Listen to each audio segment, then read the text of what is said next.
All right, so are you ready to dive deep into habits? I am. Let's do it. Perfect. Today, we are talking all about atomic habits. Kai, James Clear. Yes, and you guys sent over some really great excerpts, and I already know this is going to be a game changer for a lot of people. Oh yeah, Atomic Habits is amazing. It's like a brilliant framework Yeah. for just understanding like not just what habits are, Yeah. but how they shape us, So, like who we are as people. and speaking of that, like, let's jump right into one of the big ideas from the book. Yeah. This concept of the plateau of latent potential. Have you heard of Oh this? yeah, yeah. It's like when you're working on something, you're putting in the work and you're not seeing the results right away. Yeah. But all of a sudden, boom, there's a breakthrough. Exactly. Like, you're working on a project, right? You're putting in the hours, but you're not seeing, instant results, right? You're Hmm. kind of like slogging away and then bam, a breakthrough. Right. And it can be so easy to get discouraged when you're not seeing those instant results. Yeah. But it's actually what's so fascinating is that it's that work that you're putting in when you're not seeing the results. Yeah. That is what leads to that breakthrough. You're like you're setting the foundation. Yeah, exactly. It's, You're building it up. and the cool thing is this idea applies across the board, right? Oh, yeah, for sure. It's not just for, individuals Right. like you and me trying to learn a new skill. This is for businesses. This is for like societies, you know? It's for everything. Yeah. It just highlights how those small efforts that you do consistently can lead to big changes over time. It's it really is. It makes you think about all those little things you do every day that maybe like you don't see, Right. a big result from immediately, but it's building towards something, right? Totally. And then it starts to get really crazy when you connect that to your identity. Wait, habits and identity? Like what's the connection there? So James Clear argues that lasting change in our behavior doesn't come from just wanting to be different. Yeah. It comes from believing we already are different. Okay. So it's like you can want to be a marathon runner all you want, Yeah. but if you see yourself as somebody who hits at the snooze button every morning, Right. it's going to be hard to get out there and run. That makes sense. Yeah. So you have to actually believe that you are the type of person who would get up and run. I get it. It's like all those times I've tried to be like more financially responsible, right? Right. But if I still see myself as like a spender, like, I love to spend money, Right. then it's so hard to resist those like, online sales Yeah. or, whatever it might Or be. a new gadget comes out. Yeah, exactly. Okay. And Clear, he takes it a step further with this concept of like voting, right? Like you're voting for the person you want to become with every habit you practice. So like each time you sit down to write, you're casting a vote for writer. Every healthy meal you make is a vote for being, a health-conscious person. Exactly. So it's like you're almost building evidence. You're like proving to yourself. You're showing yourself. Yeah, I am that person. Right. That's really powerful. And it works the other way, too. Ooh. Every time you indulge in a bad habit, you're casting a vote for that person you don't want to be. It's a constant, like, And battle. it's a tug of war. Yeah. Between the person you are now and the person you want to be. That makes so much sense. Now, this all makes me wonder about how habits actually form in the first place, Yeah. right? Like, how do we even develop these patterns of behavior? And he kind of breaks down the science of habits into like 4 stages. He does, yeah. Cue, craving, response, and reward. It's a great framework Yeah. because it helps us understand where we might be going wrong when we're trying to build good habits or break bad ones. Totally. And it all starts with the cue. Okay. The cue is basically a trigger that Right. tells your brain that there's a potential reward nearby. It's like a little signal, right? Exactly. To your brain. Yeah. Okay, like give me an example. Like if you walk into the kitchen Yeah. and you see a plate of cookies on the counter. Oh, I know exactly where you're going with this. Yeah. You suddenly start craving those cookies. Yeah. Even though you weren't even thinking about them They before. weren't even hungry. They didn't even want cookies. Yeah. But you see them and now you're like, oh, I could go for a cookie. I need a cookie. Yeah. It's so true. And that, I guess, is the second stage, the craving. Right. Yeah. Like it's that desire, that, that pull to take action. Right. Yeah. It's not even about the cookies. Yeah. It's about the anticipation of how good those cookies are going to taste. It's like the feeling you get in your mind Right. of like, oh, that was sugary goodness. Yeah. Yeah. Exactly. And, Clear talks about this mouse study, right? Where they They have these mice and they're poking a box, right? Right. Hundreds of times an hour just to get a hit of dopamine. They just want that dopamine. It's crazy how powerful, like, that feeling can be. Well, what's really fascinating about that Yeah. is that it's not even the reward itself. Yeah. It's how our brains are wired. Okay. We actually have different dopamine receptors. Oh, wow. Some are more sensitive to anticipation, Okay. and some are more sensitive to the reward itself. So, like, some people are wired to be more driven by, like, the pursuit of the goal, Right. and others are more, like, they want the satisfaction of achieving it. Yeah. That's so interesting. And understanding that can help us choose rewards that will really motivate us, Oh, that's a good point. especially when it comes to building good habits. Yeah. Okay, so we got the cue, the craving. What happens next? The response. This is the actual habit, Got it. the thing that you do. Okay. And the response is really influenced by how easy or difficult it is. Oh, that makes sense. Yeah. So, like, the easier it is to do something, The more likely you are to do it. more likely you are to actually do it. Exactly. Okay, and then last but not least, we've got the reward. Right, yeah. The reward is what reinforces the habit loop. Yeah. It makes you want to do it again. It's like your brain is like, hey, you did a good job. Did a good job. Let's remember to do that again. Let's do it again. Yeah. Exactly. And what's interesting is that, like, this whole process, a lot of times it happens without us even realizing it. It's unconscious. Yeah, like we're not even thinking about the cue Right. or the cravings. Exactly. It's just like, it's automatic. It's still. automatic. Yeah. And I was reading the book, and he tells the story about, his wife. They're about to go on a trip, right? And she's like calling out all the essential items, Right. passport, wallet, phone charger. And then she goes, my husband. Don't forget my husband. And it just made me realize, like, wow, our habits can become so automatic Yeah. that we completely overlook things. Yeah, we just completely space out. It's like Yeah. we're on autopilot. It's a good reminder that, like, the first step to changing any habit, good or bad, is just being aware. Totally. Yeah. Yeah, you have to pay attention Yeah. to what you're doing and why you're doing it. All right. So we've got the foundation here. Yeah. We've got the power of small changes. Right. We've got the connection between habits and identity. Right. And we've got the 4 stages of a habit. But now the big question is, like, okay, how do we actually, like, put this knowledge into action? Like, how do we actually build better habits? That's the good stuff. Yeah, that's what we're here for. That's what we're here for. And James Clear, he outlines some, like, crazy practical strategies Okay. for building better habits. Awesome. And it all starts with making them obvious. Ooh, let's dive into that. So how do we make them obvious? Yeah, that's the big question. Well, one of the simplest but most effective things is this idea of implementation intentions. Implementation intentions. Okay, break that down for me. Like, what is that, and how does that help us build better habits? So it's basically about being specific. Okay. Instead of saying, like, oh, I want to exercise more, Right. Vague, yeah. you say, I am going to go to the gym for 30 minutes Like, every Monday, Wednesday, Friday at 7 a.m. oh, I see. So you're taking all the, like, guesswork out of it. Exactly. There's no more, like, morning, should I or shouldn't I? Right, right. You're making a plan. Yeah. And you're eliminating those excuses. You're removing the decision fatigue. Yeah. And I know Clear talks about this study in the book about how people who made a specific plan about when and where they'd exercise, Oh, yeah. they were way more likely to actually do it. Right. Like, it was something like 91% versus 35% for those who didn't. It's a huge difference. It's massive. Yeah.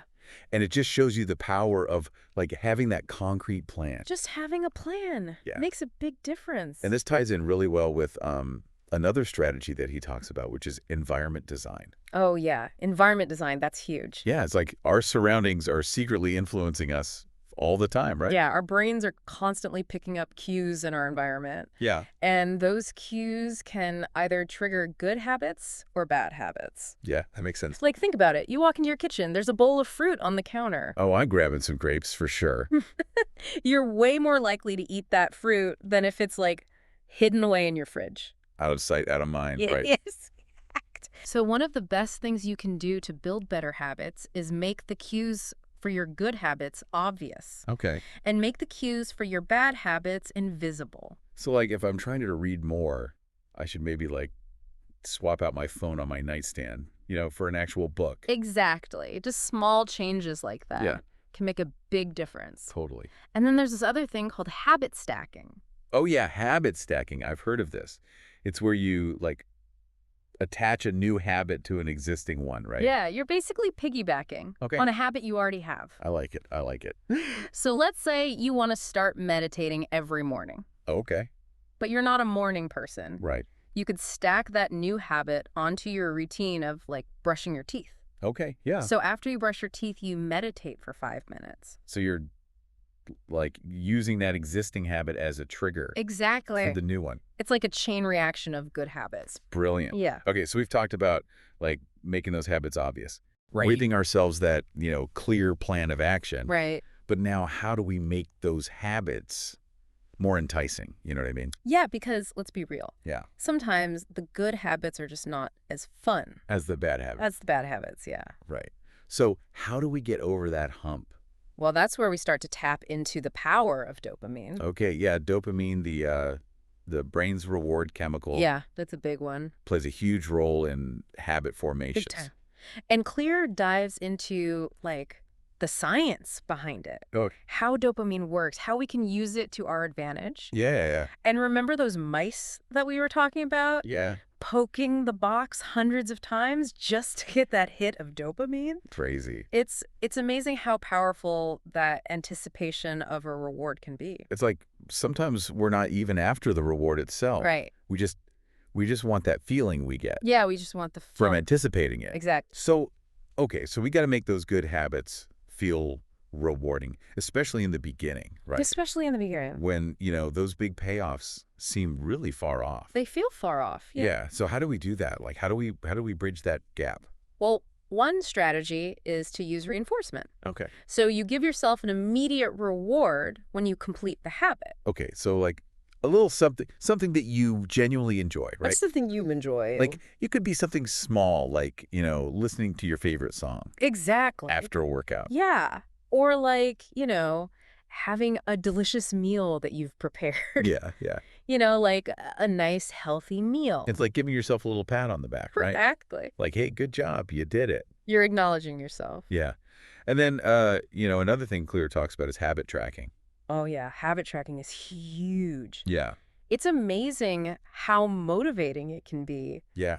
to track your progress. Like to visually see it, right? Yeah, when you check something off a list or you see like a streak of days that you've done it. Yeah. It makes you feel good. It's reinforcing. It's reinforcing. Yeah. Yeah. And it helps keep you focused on the process, The process, not just the outcome. not the outcome. Yeah. It's not about, like, getting six-pack abs. Right. It's about showing up at the gym. It's about going. Yeah. Yeah, exactly. But, he also cautions against, like, getting too hung up on those metrics. Oh, yeah, for sure. Like, he brings up Goodhart's law, Goodhart's law. which basically says that when a measure becomes a target, it ceases to be a good measure. Yeah, that's a good one. It's, Think about it like this. yeah. You're a teacher. Okay. You only focus on test scores. Okay. Your students might start cramming and memorizing Yeah. just to get a good grade, Right. but they're not actually learning the material. So it becomes more about, like, hitting that number. It becomes about the number, yeah. Yeah. Not about the actual, like, learning or growth. Exactly. Okay. So use those measurements as a guide, As a guide, yeah. not a source of, like, You're obsession. not an obsession. Yeah. And, another way to, like, boost accountability and make those good habits stick is to, like, find an accountability partner. Oh, for sure. Like, bring in some outside support. It helps to have somebody there with you. And Clear talks about this guy, Roger Fisher, who is this, like, negotiation expert. Oh, yeah. He, like, worked on peace resolutions during the Cold War. Like, this guy is legit. Yeah, he's the real deal. Yeah. And his work highlighted the power of immediate consequences Right. to change our behavior. So, like, the closer that consequence is, the more, like, we feel it. Exactly. The Yeah. more local, tangible, and immediate the consequence, the more likely it is to change what we do. That makes sense. Yeah. And then Clear takes that idea and he's Yeah. like, okay, let's apply that to building habits, Yeah. right? Through this thing called a habit contract. Habit contract. Yeah. Okay, so what's a habit contract? So basically, it's an agreement Okay. where you state your habit goal. Okay. You say what the consequences are if you mess up, Okay. and you get somebody you trust to hold you accountable. So you've got someone Like looking over your shoulder, making sure you're doing what you said you were going to do. Right. I like it. And he gives this example of this entrepreneur who wanted to lose weight. Okay. And he created this elaborate habit contract Okay. with targets for carbs, protein, exercise, weigh-ins. And if he missed any of these targets, Uh-oh. he had to pay money. Oh, wow. So, like, there were actual financial penalties. Financial penalties. That's serious. Yeah. But, I mean, it sounds like it worked, right? It worked. Yeah. He lost the weight. It's like he put some skin in the game. Yeah, exactly. Right. He put his money where his mouth is. And he had that, like, that person there to, like, keep him accountable, to support him. Yeah, and support him. But, even with all the right strategies in place, it seems like, finding the right habits for you is, like, pretty essential, right? Oh, yeah, absolutely. You can't just, like, pick any habit and expect it to stick. Right. Right. And Clear talks about this idea called the explore-exploit trade-off. The explore-exploit, yeah. Explain that. So in the beginning, you want to explore. Okay. You try new things. You see what you like. Okay. It's like being a kid in a candy store. Yeah. You're trying all the different flavors. And then once you find those habits that, like, really resonate with you, You exploit. those that are, like, aligned with your values and your strengths, You double down. then you go all in. Yeah. I like it. I like it. It's a good reminder that, like, building habits is a process. It's a journey. Yeah, it's not just like, set it and forget it. Right. You got to be, like, flexible and adapt. Yeah, to adjust. Yeah, totally, totally. But even when we have, like, those perfect habits dialed in, like, staying motivated over the long haul, That can be tough. it can be tough. Yeah. Right? Like, how do we keep that momentum going, Well, Clear says the most important thing is to show up consistently, Consistent. even when you don't feel like it. Oh, that's so hard. It is hard. Yeah, it is. Yeah. But he quotes this coach Okay. who said, motivation is fickle, it comes and goes, it's unreliable, but discipline, Okay. doing the work day in and day out, regardless of how you feel, Yeah. that's what separates the amateurs from the pros. Mic drop. Mic drop. That is so good. Yeah. It's about, like, cultivating that inner drive, The inner drive, yeah. that commitment. That commitment. And then, one way to, like, combat that boredom and Right. keep things fresh is to incorporate, like, variable rewards. Variable reward. So, like, sometimes you get the rewards, Yeah. sometimes you don't. That- Okay, so, like, keep you on your toes a little bit. It keeps you engaged, Yeah. and it prevents things from getting boring. And, he uses the example, like, it's like a slot machine, Oh, right? yeah, it's like a slot machine. Keeps people hooked because they never know They don't know when they're going to win. when they're going to hit that jackpot. Exactly. So we can use that same principle for our good habits. For our good habits. Exactly. I love it.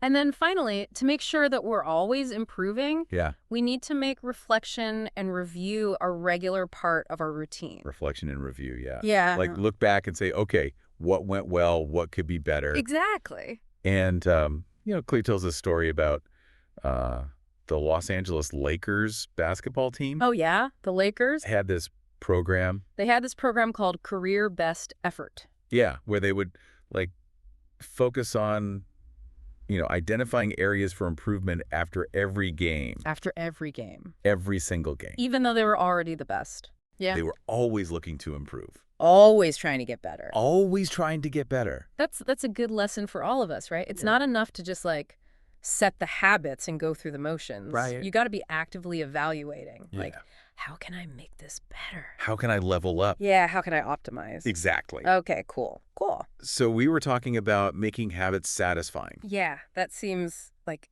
super important. It is, especially when so many of the things that we want to do require us to delay gratification. Oh, yeah, for sure. Like, put in the work now. Right. For a payoff later. And that can be tough. Can be really tough. Yeah. So how do we do that? How do we make those good habits feel as good as the bad ones? Well, it all comes down to how our brains are wired. You see, our ancestors lived in a world of immediate returns. Right. Like, they had to worry about, like, finding food, Right. shelter. Avoiding danger. Yeah, like right now. They needed immediate results. Makes sense that our brains would be wired to, like, prioritize those immediate rewards. Right. A tasty berry today is way more valuable than a hypothetical feast tomorrow. Right. You get to survive today to see tomorrow. Exactly. But, in our modern world, a lot of our goals require us to play the long game, Oh, yeah.